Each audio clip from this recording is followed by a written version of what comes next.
Hey guys, welcome back to the channel and welcome back to another video. Today we're going to be talking about the pros and cons to owning an MX5. Well, it's a nice sunny day here in the UK.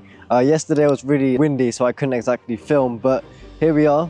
And let's talk about the pros and cons, shall we? So I've got 10 pros lined up, and the first one is that it's a great looking car for the price. Now this car, as I previously mentioned in the short, if you haven't seen it, is basically £1,650 that I paid for this car, and look at it, it just looks so good for the price. Like, this thing is great and it's better than the Fiesta that I had previously. I don't know if you guys saw that video. It's currently unlisted, but it is in a playlist if you want to go and watch it. Now the price that you pay for this car, you also get a fast car. Now this car is really fast for the money compared to my Fiesta. I paid, well, for the Fiesta I paid roughly 2,400, which is more than this car, believe it or not, and it was actually like slower than this car. Now this car is a 1.8 litre, so of course it's going to have that extra power than a 1.4 does, but also this is a lighter car compared to the Fiesta, so it actually does even it out quite well to make it a bit more faster. Now this car also is good for modifications because there's so many things you can do. Like, you can do the lowering springs, which I think we're going to do next, because I did a poll. Well, I asked people and a lot of people said lowering springs and coilovers, because as you can see, I could pretty much put my fist into that gap. But also I think I might just do a, I might do a spoiler at some point, like a ducktail, because I mean, look at how, there's nothing going on here. But also the exhaust needs to be changed because it's a stock one currently, and I almost touched it. Thankfully I didn't, because otherwise it would have been really hot. Also, plain.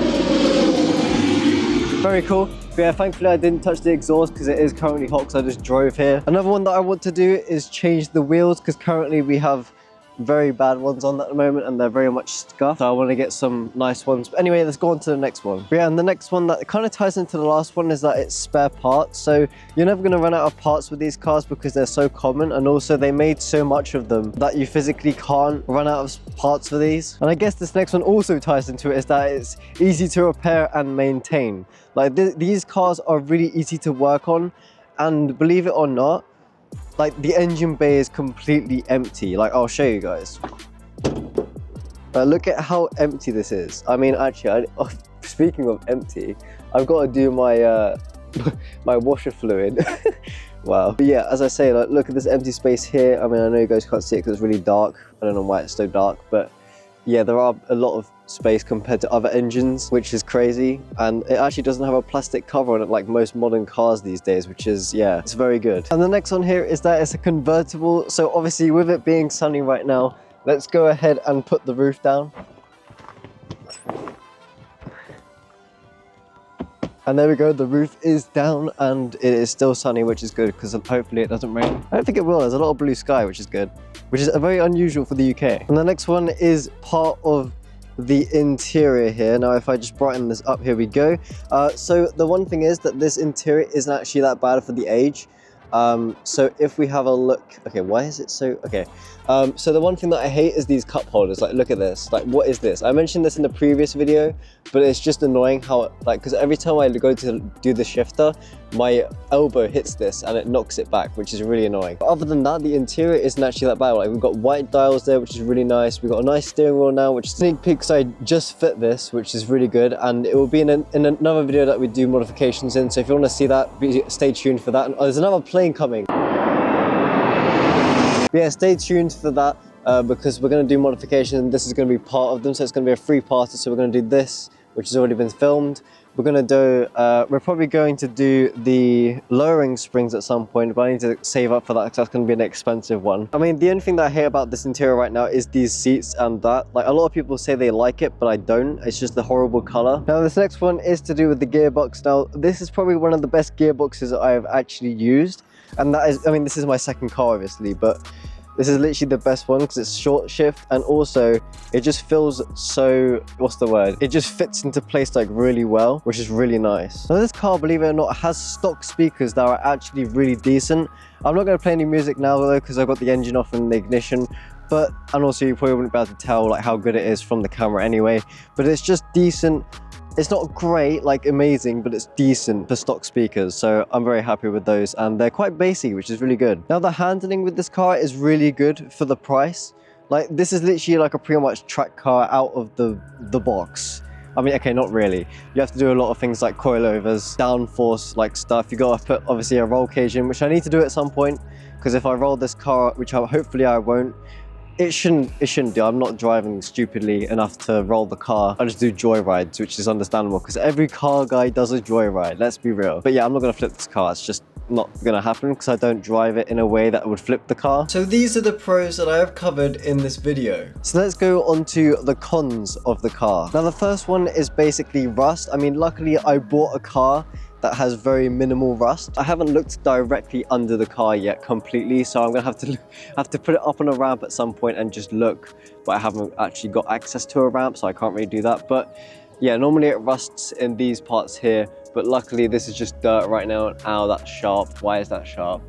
Just scratch my finger. And luckily it's not bleeding. But yeah, there's literally like no rust here, which is great. I actually want to keep it that way, but I just know it's not because winter is here, and I know that the salts are going to be on the road soon, and it's just going to rust this thing out like it's nothing. Now this is more of a joke thing. Like, a lot of people say this car is literally a hairdresser's car and a female car. They're both wrong, because basically that we're not in the early 2000s/90s anymore. People love this car because it's Japanese, and also it's just a great car. So a lot of guys now own them because they're car guys, and obviously car girls obviously have these cars because they like the car, not because it's a hairdresser's car. Come on guys. Everyone knows an Audi TT is a hairdresser's car. Well, apart from the new ones actually look aggressive, which make it more of a sort of in the middle car. My next point is that this car is really old, so obviously it's going to have old features, which obviously I don't mind currently right now, but a lot of people might think, oh, this is old, it's going to break soon, it's, you know, it looks terrible. But no, it doesn't look too bad. Now this car isn't great when it comes to the fuel, and basically it's because this is quite a thirsty car, because obviously it's a sports car. It's a 1.8 VVT, so obviously the VVT doesn't have that case, which will ultimately, yeah, make it more thirsty. Now my next one is under the hood, and basically this car is known for oil leaks.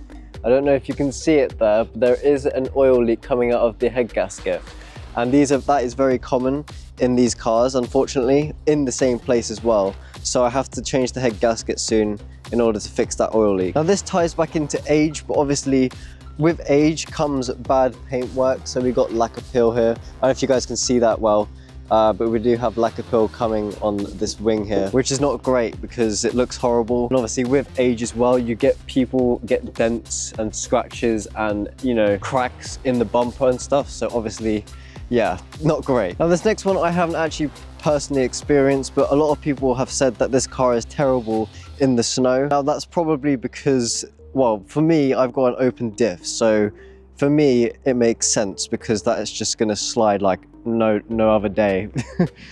Mine slides in the rain, and also damp like ground as well, because it's like done it once today.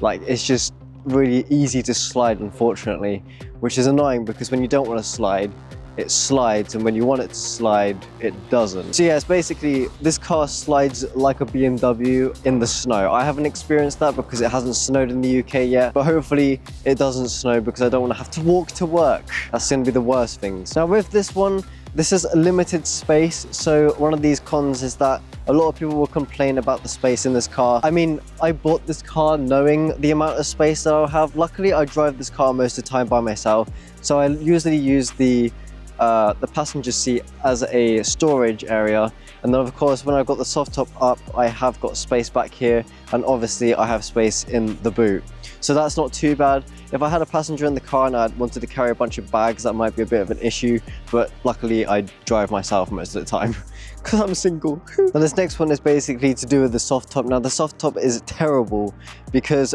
the other day I went to put it down while I was at a traffic light, and guess what happened? It got stuck up like this, and I had to get out of the car while in a traffic light and push it down with all my force to get it down properly, because I had to drive slightly because it went green. I had to drive with it like this, like that, because it wouldn't go down properly.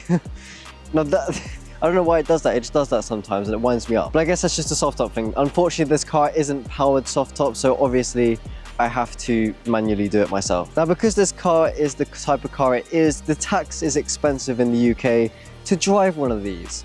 which drives me nuts.